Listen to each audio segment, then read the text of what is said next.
if you are not absolutely stoked for this weekend, then buck what you heard. You got to get on board with this hype. This is going to be a legendary card. Welcome and welcome back. We have so many good fights this weekend in Atlanta and potentially some history that is going to be made. Let's give this card a dynamic breakdown, get to know our fighters and what they've been up to lately. The UFC hasn't been in Atlanta in a little bit of time, not too long. It was about 6 years ago that we had Holloway versus Poirier 2, and the Hall of Famer fight, Kelvin Gastelum versus Israel Adesanya. Those were two amazing fights, and we're going to get to run it back again with Holloway and Poirier soon enough. This is going to be another round of history in Atlanta for sure. Rolling back to the State Farm Arena, many fighters' dreams to perform there. The fourth time that the UFC has seen itself in Atlanta, in the city in a forest. If you haven't been to Atlanta, it's got a lot of green space. It's a beautiful, wonderful city. I wish I could be going there this weekend. It is going to be not only a great fight card, but it's just a lovely place to explore. If you don't know, Rose Namajunas and Miranda Maverick are training partners. They have spent a lot of time working together. Now they're going head to head, but there is no bad blood there. The question is that are we going to have some legends be born or reborn? In our main event, we could have a phoenix rise from the ashes, or we could have a new Mansa, or at least a new Mansa on their way to the crowd. We have 12 fights in total to get excited about. A welterweight top 10 battle, a women's flyweight top 15 battle. We have 2 incoming Mavericks. We have 3 Codys. Okay, that's fun. One of them is actually from Atlanta, and right now, can you guess which one it is? These are our stars. We have Kamaru Usman going against Joaquin Buckley. We have Rose Namajunas going against Miranda Maverick. In both cases, it is a pretty similar setup of old versus new guard.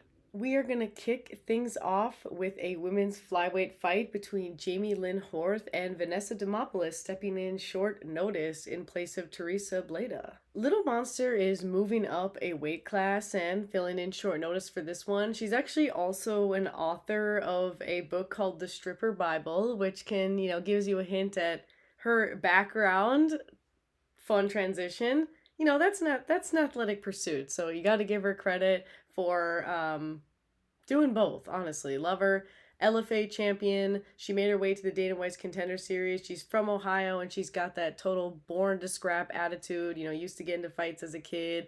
Now is channeling her energy to something positive in the cage. She's on a 2-fight losing streak, and she is PO'd about it. In general, well, okay, a positive kind of PO'd. She's motivated, but she is a negative kind of PO'd about the Amarin loss because she thinks it's BS.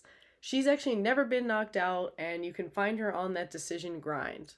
Also a majority of the losses as well, i.e. never been knocked out. She's a BJJ black belt, and she's often utilizing that, loves koala bears and Jesus, and she really has a heart. She's willing to make it war. You can see that in there. She's got the heart, and she is got a very positive, fun energy to her, and you can tell she's ready. She's happy for this opportunity, and I think that she's got a future as an analyst because she's got a lot of really great things to say, and she's very composed in the way that she looks at the fights, and definitely a student of the game. She'll be going against Jamie Lynn Horth, who actually recently went against Miranda Maverick, who will be in our co-main event. She was also an LFA champ. Coming off of that decision loss to Maverick, she's a sportswoman all around. She just loves all sports. So both these ladies are athletic in more ways than just in the octagon. As many fighters are. They have their other sports pursuits. Cross training. She plays a lot of soccer even now, and she is just a total nature woman.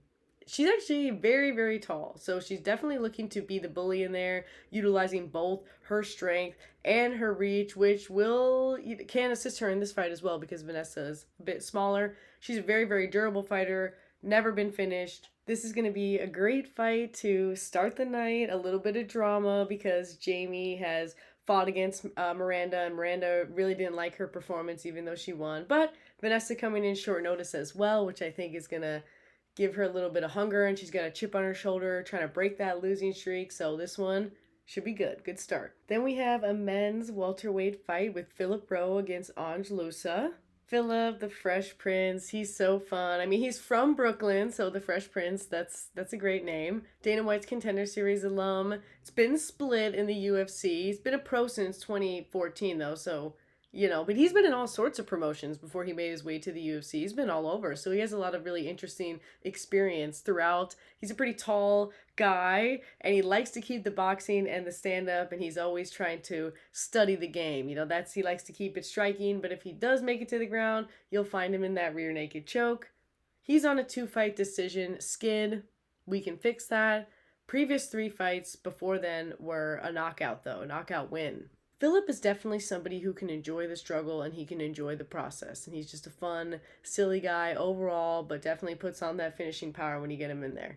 Ange Loosa, the last ninja, is at a nearly identical place in his career with just 1 less loss on his record and a couple years younger, but basically the same spot. He's from LFA and made his way to the UFC, and just like Philip, he's also split with his record. So, yeah, and also like Philip, he likes to keep it standing, keep it to the decision or get the finish, not in the subcategory. So expect both of these guys to be keeping it standing. He's coming off of a decision loss to Gabriel Bonfim, and then before that, a really weird no contest eye poke where, he told the doctors that he couldn't see, and you don't want to tell the doctors that, right? Not if you want to keep fighting, but hey, eye pokes, unfortunately, they happen. He's never been finished, and only losses are via decision, so never been submitted, finished in any capacity. And his mom gives him the strength that inspires him. He's really got to make a statement because his previous loss, he looked pretty tentative in there, and then having a no contest before that, really gotta get back in people's minds at this point. And so both guys will be looking to get back in people's minds. This should be a really fun, primarily striking matchup. Both guys really looking to make a statement with this one. Then we have a super hype bantamweight matchup between Ricky Simón and Charles Jourdain. Get locked in on this one. Ricky Simón is such an instant classic. Second highest takedowns in UFC bantamweight history, 41, right behind Merab, which, speaking of which, he actually made his debut against Merab, got the win. Okay, some say it's contested, but, it may be destiny that these bantamweights meet again in the future. Ricky is on a high right now because he just had an incredible performance of the night. Round 1, TKO win over Javid Basharat, and that's Basharat's first ever stoppage loss of any kind. So it was so hype. It was actually, performance of the night. And I don't know if you all remember Seattle, but that was an incredible night of fights. So it was kind of, there were a lot of performance of the nights. Ricky was on there. It was a beautiful night. He really knows how to put a stop to the skid because he was on a losing streak before then. You know how people are. Well, Ricky's ready, and he's kind of ready to embrace that that prize fighting mindset, right? That I'm just gonna take things how they come. His name carries a lot of excitement. A lot of people know Ricky by now. He really, like I said, instant classic. He really puts on a show in there. He is such a performance of the night type. And he really uses that wrestling to get busy, just like our champion, Merab. He's had a lot of hair moments. So right now he's blonde with dark roots, but he's had crazy mullets. He's had the whole thing. Maybe it's a part of the Pacific Northwest. He'll be going against Charles Jourdain, who really, Air Jourdain, Air from the Spartan kick. I don't know if that was his name before then. Anyway, he is a TKO Major League MMA champ ×2, really ran the show over there and has been in the UFC since 2019. It's been a split record for him, but he really brings the pain. Really brings the pain. He's whipping those high kicks, and we all know the Spartan kick, of course. He definitely prefers the finish. His decision wins are only 13% of the 16 wins that he has, but he's definitely a complete MMA fighter. So while he does prefer the finish, you can see him out there utilizing everything, usually mixing in at least a takedown or a few in every fight, and a counter striker, very elite at that. Most of his losses are from via decision, so he's very durable. He's only been finished twice, and one half of those One of those is a walk-off KO by Jean Silva, who we know has some extreme power. So if you're going to get knocked out by anybody, probably would be the guy who's kind of on a streak for that. Yeah, that's all right. He's coming off of a guillotine win, though, over Victor Henry, and that is 3 guillotines in total, so he definitely likes that. And that's his second fight at bantamweight. So moving down, used to, as he's put it, being the mongoose, the smaller of the guy, trying to get the slip on his opponents, get the right angle, and now he's finding his place as a more sizely in the bantamweight division. I think that's cool, as long as the weight cut isn't too brutal. I'm excited to see another bantamweight story for Charles Jourdain, previously a featherweight, been really focusing on himself. Can't listen to the haters. If there's one thing that Charles and Ricky understand, it's that you can't listen to the haters. You can't listen to the haters. You got to just go out there, you got to do your thing, and you got to focus on yourself.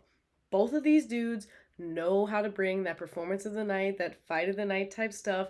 We got to get locked in on this one. This is going to be a banger, guaranteed. I have no idea what's going to happen, because you never do, to be honest. But all I know is that this one is going to be special. Then we've got a real flyweight scrap fest on our hands with Cody Durden going against Jose Ochoa. Cody, custom made. Spoiler alert, this is our Atlanta Cody. Out of our 3 Codys, all of whom are incredible, this is our Atlanta Cody. This is our home base. This is our guy who's repping hometown. We really gotta cheer for our Atlanta boy.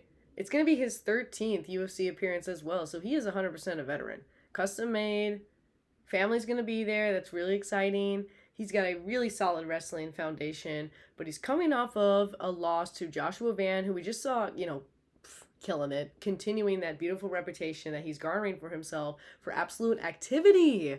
Joshua Van and power. Okay, it's both. It's output and it is groundedness. It's amazing. He really can sit into that boxing, looking so good. And Cody's coming off of a loss where he definitely did get outpaced in there, and he's PO'd about it. All right, he's ready to go. Using it to motivate himself. He just knows that he can do better. He's really looking to move those feet and make sure that an outcome like that does not happen to him again. He is not going to get outpaced again. He has upped the conditioning. Word is in. He's been focusing a lot more on the strength and conditioning. Really wants to get to the top of that flyweight food chain. Been hanging out with Pantoja. Who else is better, right? And he really wants to see blood. You can see that motivation. Fighting in the hometown. He's an outdoorsman. Great place to be an outdoorsman in Atlanta. Man, it is so beautiful there. And he'll be going against Jose Ochoa, a rising star, okay, right? With Diego Lima. He's hanging out with a great crowd, really crafting his style. He's very young goofy footer on his way. He's got a lot to learn. So very, very green. He'll be going against a veteran, a really excellent challenge. He lost his UFC debut to Loner Kavanaugh, but we've got places to go. Definitely wants the finish, preferably by knockout. He's a big-time kicker. That'd be a great way to describe him. Big-time kicker, very jumpy. He might even run to a kick. He might, he does a lot of really crazy stuff like that. It makes it very exciting, a very exciting prospect. Really looking to brawl, and his dad inspires him. He seems like a really grounded, kind young man as well. He's really focused, doesn't have a major ego, just really looking to give you a performance out there. We've got a veteran against a young prospect. Our veteran will be representing his hometown, representing Atlanta, so we gotta cheer for him for that. Jose is going to be looking scrappy as ever. Expect to see him running into a kick and being a big-time kicker. This one really should be a scrap fest. I mean, Cody, he's hungry. He seems really hungry, really focused, really trying to get off of that losing skid. Next, we have a men's bantamweight fight that we don't have slides for. I missed this one in my prep. Malcolm Wellmaker going against Chris Moutinho, but we can just talk it through. Both these guys are looking hot as hell lately, though. This one is definitely one to keep your eyes on for sure. Malcolm recently made his UFC debut against Cameron Simon, and that was Kansas City, and he is on a 15 fight win streak with that. So he's been doing incredible. He definitely wins every way. Has been looking just so excited to be in there. He's got a lot of skills too. He's a tradesman. That's why he goes by the name Machine, and just a super fun guy to watch, and really building some momentum now for sure. So while he just fought, it was a round 1 knockout, so he's ready to go. Don't need that much time off, and really excited to see more UFC experience from Malcolm, because he, still hasn't really gone into deep waters yet. And he is going against Chris Moutinho. Chris Moutinho is 14-6 right now, the New England Cartel. Got green hair in his photo on Tapology, and he's got a lot of weird hair moments. Right now, he is 0-2 in the UFC, so this is the make or break. While he is 0-2 in the UFC, he went out and fought in a bunch of different promotions since then. Okay, a bunch of different, maybe that's an exaggeration. He fought in 3 different promotions since then, is now on a 5-fight win streak. So, he had a chance at UFC, lost 2 fights. That's all that they gave him, and has since then been doing incredible. So now here is his chance to go up against Malcolm. This is really, really exciting, because we got somebody who is coming off of a really strong KO, coming into their second appearance, riding a real high against somebody who this is their second time in. So I love that. That's a real story there. I'm expecting Chris to be hungry. I want to see that chip on his shoulder, because I want to see that 0-2. Let's get back in the game. But that's pretty impressive that he's now on a 5-fight win streak since then. This one is going to be great. And then we have another welterweight fight between 2 guys that kind of look like twins, or like brothers. Michael Chiesa and Court McGee. Michael the Maverick are one of 2 of our Mavericks, and another one of our Pacific Northwesterners. We got a lot of those over here in Atlanta. He's been in the UFC since 2012. He's got his name tatted on him, so that's how you know he's a veteran, right? We got a few of those today. He's on a 2-fight win streak, both rear naked choke. He's definitely sub-marathoning, but the problem is that it's kind of choke or be choked with Michael Chiesa. So, it's a gift, it's a curse. He's maybe a little Darce vulnerable. But it's kind of an interesting thing with Michael, is a frequent win and a frequent loss for him. But he's always exciting. Michael's had a very long and illustrious career, but has not achieved the knockout this entire time. But, it's never too late. Not that you have to, but, it's never too late. He's got a lot of charisma, as we all know, and he is doing a lot of work as an analyst. He's very great at it. It's definitely one of his talents. He's definitely one of the most well-spoken fighters that we got on the roster. Because, it's one thing to be brilliant and have brilliant ideas, but it's another thing to be able to convey it. And Michael Chiesa he's a really great public speaker, so love to see him on the analyst desk. And he's a really great leader overall, and he's a wrestling coach as well, so that makes sense. It makes sense. I would want Michael Chiesa to be my coach. He's got a real level head on his shoulders, and he's a smart guy. He'll be going against Court McGee, who, like I said, looks just like him. They look like the same guy who went on to live a different life. Anyway, the Crusher, another veteran. These guys are both veterans of a similar age and of a similar illustrious career. Both classics. Okay. Court has a sick name. That's cool. It's cool to be named Court. It's cool to be the Crusher McGee. That just sounds fake. He's one of the people who's definitely faced a lot of demons and come out on the other side. Check out Hope 361, all right? You can't submit him. You won't submit him. It's not happening. But he's living in the world of decision. That's where he likes to get his fights, grind it out. But he's coming off of a neck crank win. So, protect the neck. In October, it's about time to get back in there. Yes, he knows how to break a losing streak. It's not, he's done it before. He's done it a couple times. And he loves fishing, nature, and his family, of course. This is going to be a fun veteran matchup. 2 people that could be brothers. Curious to see the energy in this fight. Because both guys, I don't think either of them exactly have eyes on the belt. So Yeah, I still think it's going to be a lot of violence, hopefully a lot of hunger. We'll see about the urgency. I wonder what the game plan is going to be for each of these guys in this classic veteran matchup.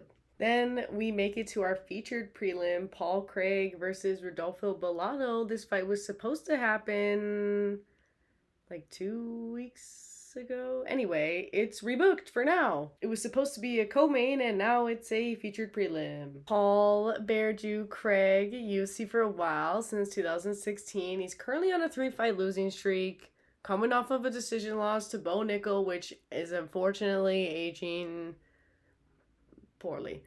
He's a submitter. He's a submarine. He really likes to chokey choke, purely a finisher. That's the only way that Paul knows how to live his life. He's never won a decision yet.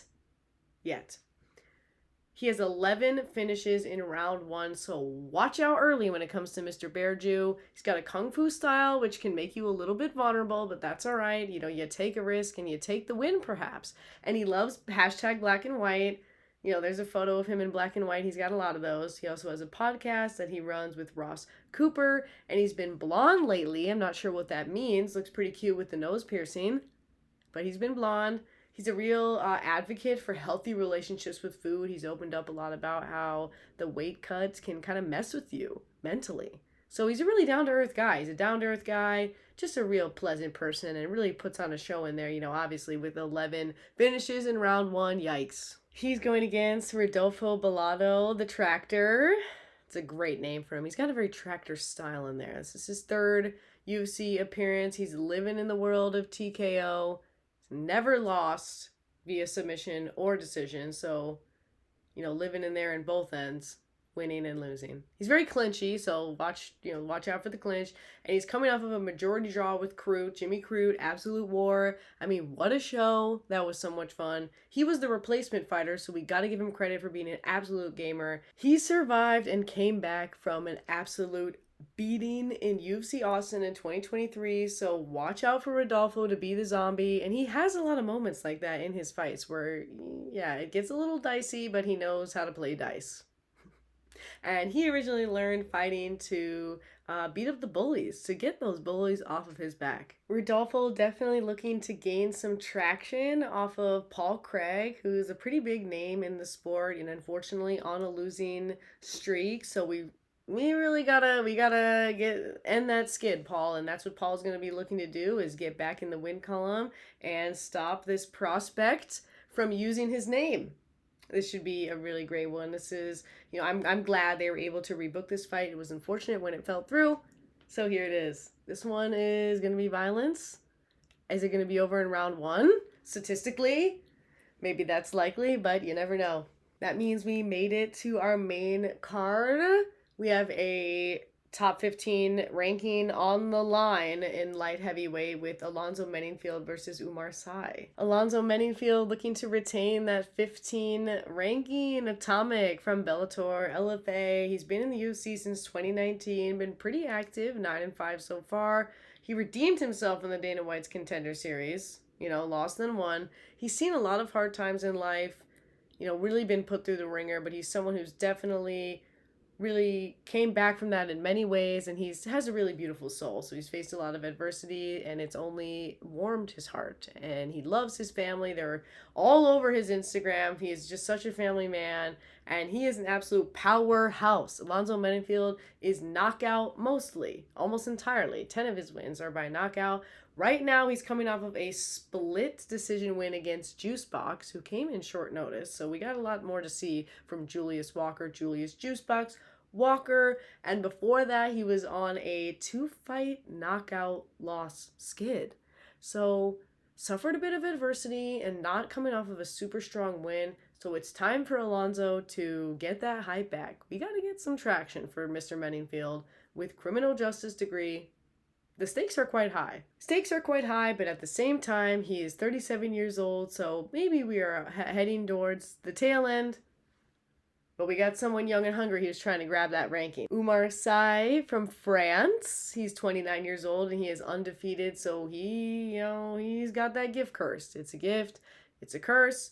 He's an everyman. He's got wins in every way, but when you look into the submission wins, you see that they're all via rear naked choke. So maybe not super diverse in the submission game. He's very tall and long, and he likes to use that. You can see he's very takedown resistant, and he just likes to be the longer fighter. He definitely will be the longer fighter. Alonzo's the stockier guy. He's had a lot of cancellations. This fight was actually one of them, but we made it happen.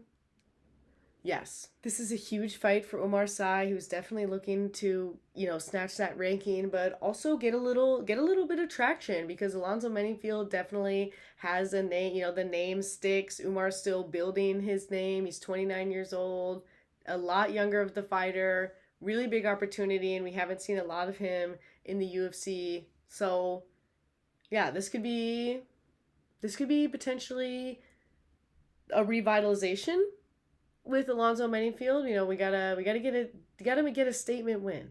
All right, and it could be the first adversity that we see Umar Sy face, or he could maintain his undefeated streak. This is definitely an interesting way to open up the main card. Then we have a middleweight bout, our second Cody of the night, Cody Brundage against Mansour Abdul Malik. Mansour is another young somebody who has the undefeated curse. He's a young 27 years old, and he's already a philosopher. Like the aforementioned Sy, he is 2-0 in the UFC as well. He's from Maryland, and he's an Army brat. He had 9 siblings, so a pretty militant upbringing. He really credits his dad for pushing him and helping him achieve his dreams as a fighter. You gotta have someone to motivate you.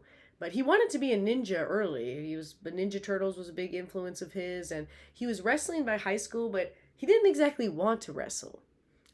He wanted to be a ninja, and he thought when he was young that wrestling was kind of detracting from that, and it was his dad who pushed him to continue with the wrestling because it's such a great foundation for MMA, arguably the best foundation for MMA.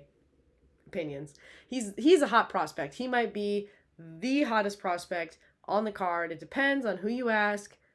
He's never been to the land of decision, so everything has been a finish, so has yet to be fully tested in terms of losing, but also of having to really get into the grind of it, right? But he shined really big under the lights after some Apex appearances. Okay, so round 2 KO over Nick Klein, that was pretty great. 88% of his wins are from the finish. He's been working over at Extreme Couture, really polishing everything up over there. Sometimes he can get a little too hunty, looking a little too hard for the finish, and he's learning to adjust that. He says he thrives off chaos. Those are his words. And if chaos isn't there, that he's got to create it.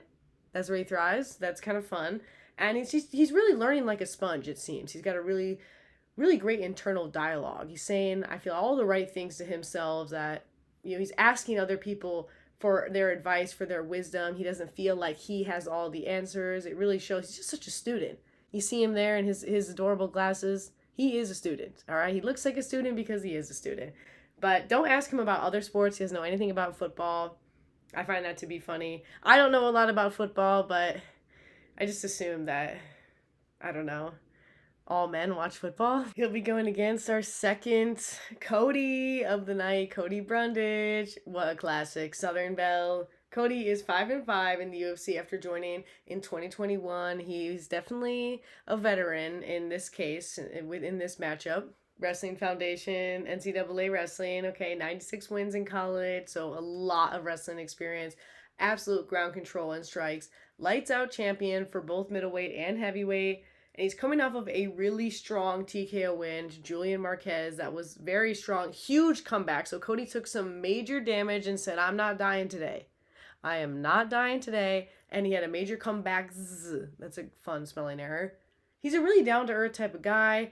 And like his opponent, it thrives and likes to embrace chaos, as many fighters do. But they have both said that explicitly when describing their themselves and their style. If you look at Cody Brundage's fight history, it's just so much drama. And by drama, I just mean it's crazy. Like, he wins in so many interesting ways. We have everything. We have knockouts, we have slams. We have it all. He wins in so many different ways, so many weird ways. And he comes from a lot of athletic greatness. Like great, talk about great expectations. His mom was the U.S. Biathlon Olympic team. Dad was special forces. His sister, a D1 soccer player. And he's married to a former UFC fighter. Shout out to Amanda. So, yeah, talk about great expectations. This is definitely one of the fights that I am most excited about. I think Cody Brundage is such a baddie, and Mounser is so exciting. He is really on his way. One of the most hype prospects, I feel like, right now, middleweight division for sure. He has been looking absolutely on fire, and when you listen to the man talk, you can see he's a philosopher. And it's just very fascinating to think about where he is going to go as such a student of the game. Cody is looking to hold that line and say, I expect a lot of quirkiness. As far as quirkiest fight of the night, this could be up there. This could get the Quirk Award.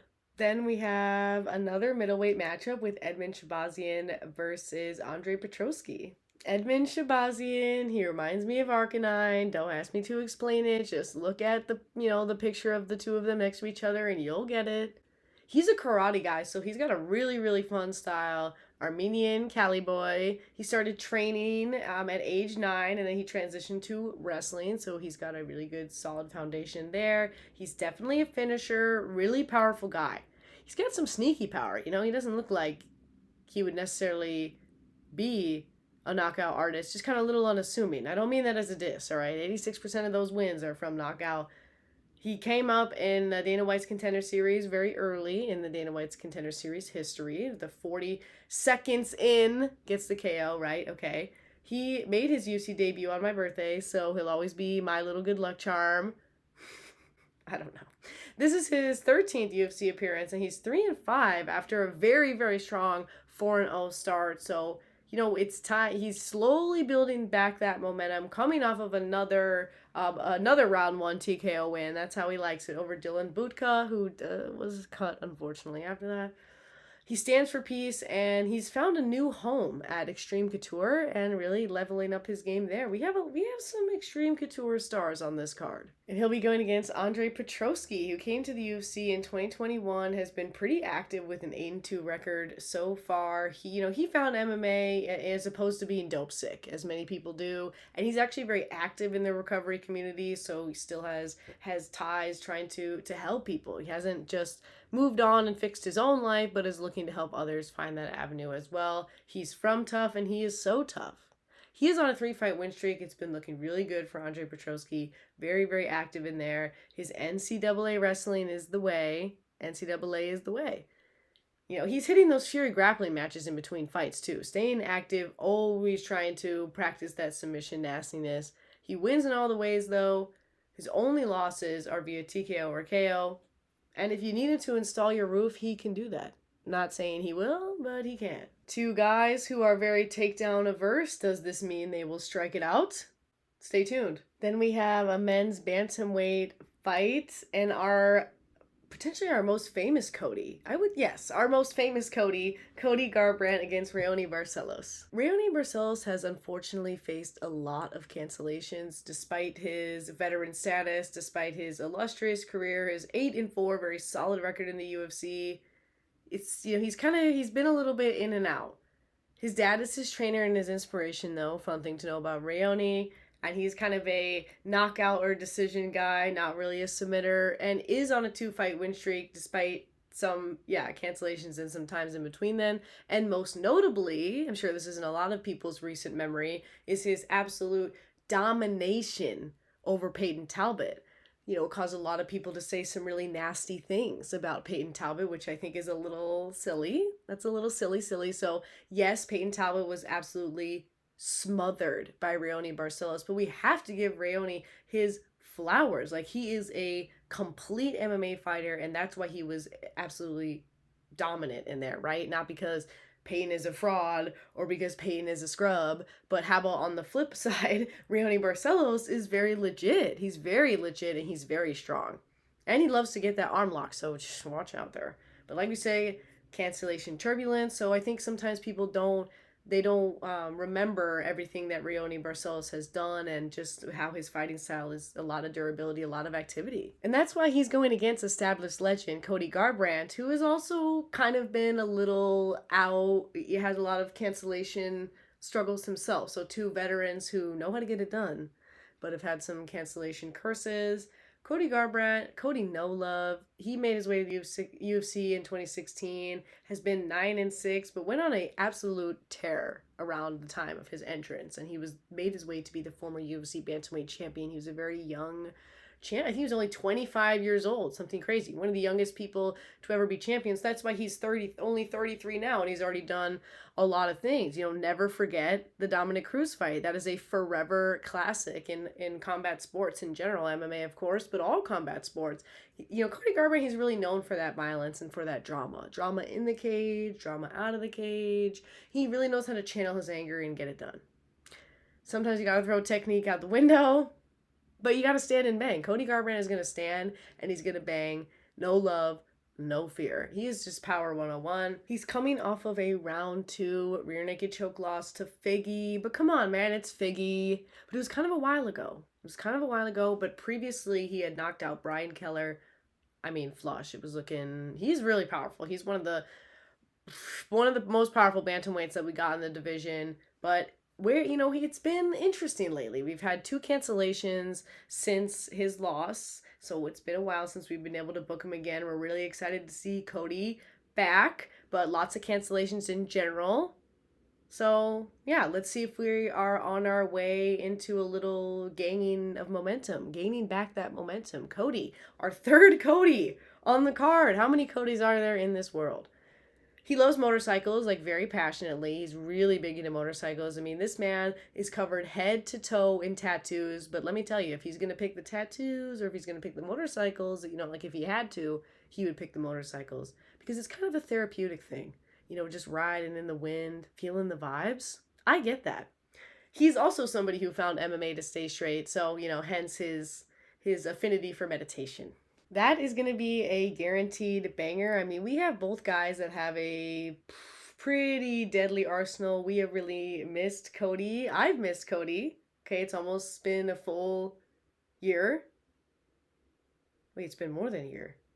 Really miss Cody. It's been over a year since we've seen him back in there, so let's get that no love violence on. And if there's anybody that's going to be able to deal with that terrifying violence that Cody Garbrandt knows to bring, it's Raoni Barcelos, established veteran. That leads us to our co-main event, Rose Namajunas versus Miranda Maverick for the women's flyweight, a top 15 matchup. Thug Rose Namajunas has been in the game for a long time, even though she is only 32. She's already a legend, and we gotta say, happy early birthday. In a couple of weeks, she'll be turning 33.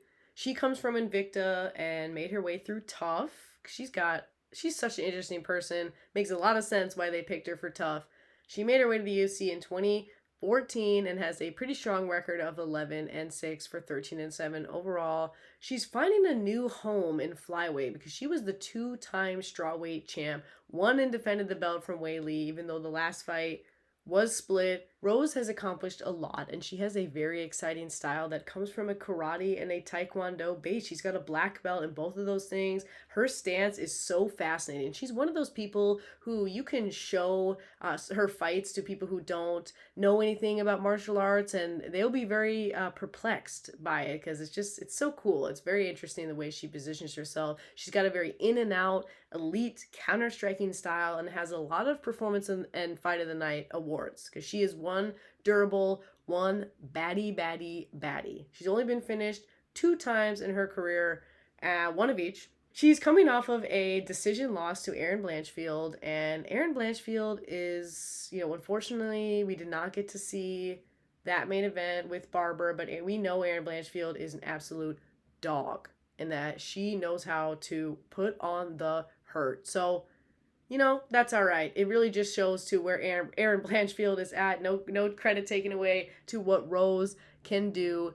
She is so outdoorsy, okay? She's got a whole Thug Rose farm. If you didn't know this, she's a gardener, just living off of the land entirely. She's got so many down-to-earth, get back in the earth type hobbies.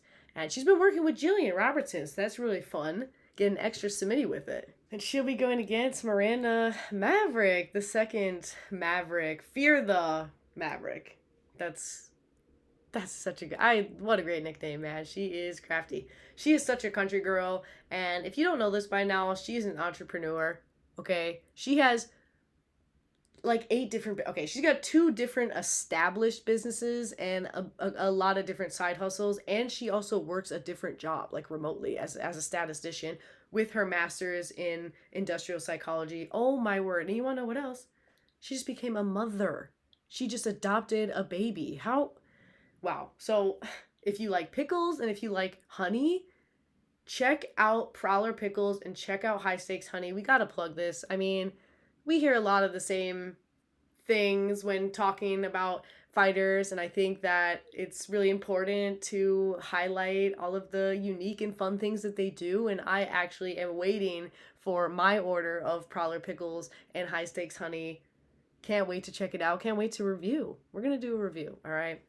Miranda she's just so interesting. She's never been finished. Very, very tough gal. She got a BJJ black belt, and she's really known for her wrestling. She's very, very suffocating, can take that to submission, but she also likes to use that just to control you. And she is coming off of a decision win, okay, against Horth, who will be opening up the card, actually, right? We got to have a little drama there. She's disappointed in her performance, though. She wanted it to be a more dominant win. It's kind of a testament to the standards that Miranda holds herself to.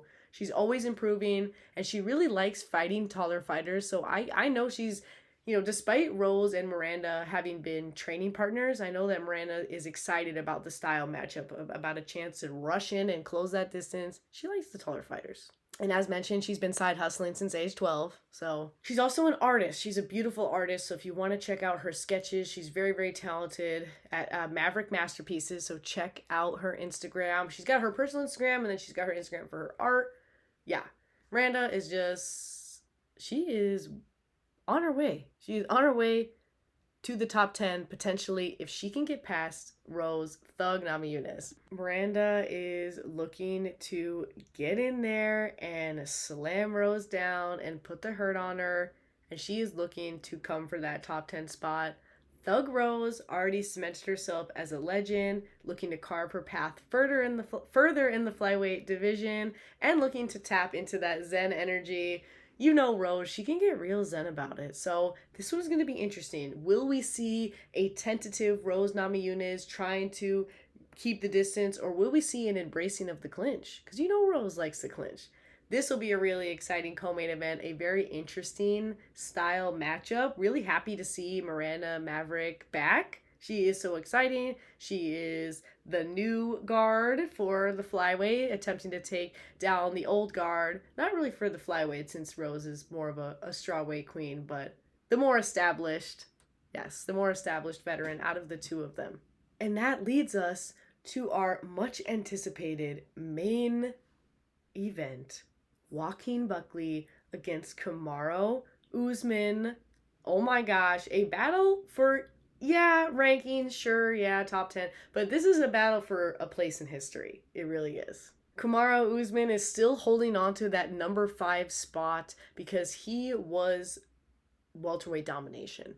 Kamaru Usman is probably the last person who really had a chokehold on the welterweight division. I mean, you'd have to go back to GSP before him probably, and then over to Matt Hughes. I mean, Kamaru Usman had 5 title defenses as the former champion. He was absolutely ruling the show. I mean, there's some rematches in there, but whatever. He took out Tyron Woodley when he was at his most dangerous, and that is forever going to be history amongst all of the amazing things Kamaru Usman has done. He has put on so many show-stopping performances. He is such a wrestling nightmare. His takedown defense is almost unmatched, but he is right on a 3-fight losing streak.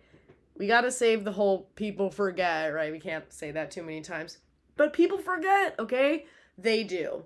So he lost to Edwards in a very historic fashion with a very late knockout after really dominating the fight, and Leon looking pretty defeated, having it gone to decision. Kamaru would have gotten the win, and it was such an explosive knockout on Leon Edwards' part that it was history, rightfully so. And when Kamaru went to try and regain that belt, Leon Edwards really did his homework and came extra ready and outclassed him.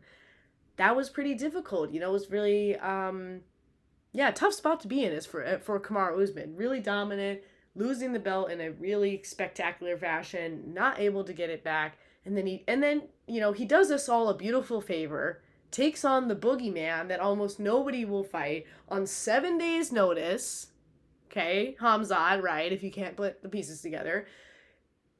He loses via decision, but puts on such an incredible performance. And so now we're here at a 3-fight losing streak, 38 years old, and at first glance, if you're a hater, oh my gosh, Kamaru Usman, it's over. Yeah, right. Okay. Kamaru Usman is so deadly, and he took a year off, probably reasonably so. So he hasn't been here in 2024, but it was probably for the best to recenter, and now we're hoping that he is absolutely ready for battle. He hinted at a pro wrestling debut, so maybe that's in the distant future. Yeah, and if you're interested in Kamaru Usman's mind, you can always find him podcasting. If you don't know that already, how could you not know that? Yes, Kamaru Usman, so accomplished, has had a bit of a skid lately and is back for war against arguably one of the top prospects in the division. It's a thick division. Joaquin Buckley, number 7. He is right behind Kamaru Usman. He really wanted this fight. He is the new guard. He is trying to build himself off of this name. He has been doing so incredible lately, but if he can beat Kamaru Usman, is this going to be a real case to get a shot at the belt? Our Midwestern man is looking, okay, important thing about Joaquin Buckley is if he gets that performance win, he's going to give all that money back to St. Louis. They've, recently been hit real bad with tornadoes, and he's looking to serve his community. So he's really fighting for something deep, something a lot bigger than himself. He was actually my fighter of the year, 2024. Okay, that's really important to know. Okay, on record, I'm a Joaquin Buckley fan. His activity, his success, his mindset. That being said, that's his favorite filler. That being said, he's very anti-submission. He does not live there. He's not looking for the submissions. He's looking to get that knockout or get that decision win. He's a very, very powerful guy who absolutely embodies full violence. And when you ask him how he thinks this fight is going to go, he's saying that it's either going to be fight of the night, i.e. like a historic war to decision, or he's going to knock Kamaru out. He's got a lot of respect for Kamaru Usman. He talks about him like the legend that he is. That's why we love Joaquin Buckley, because he's got such a grounded mindset. He is such a deep person, and this isn't a game to him. This is just something so much bigger. Currently coming off of a very karmic win over Kobe Covington. Ha ha ha ha. Over Stinky Covington. He was supposed to fight Ian Machado Gary, but that fight got scrapped. But here we are with this is seriously such a historical matchup. Are you not so amped? Joaquin Buckley arguably had one of the best 2024s out of any fighter on the entire UFC roster. I mean, what a success. And he is unbeaten at welterweight. He is really settled in.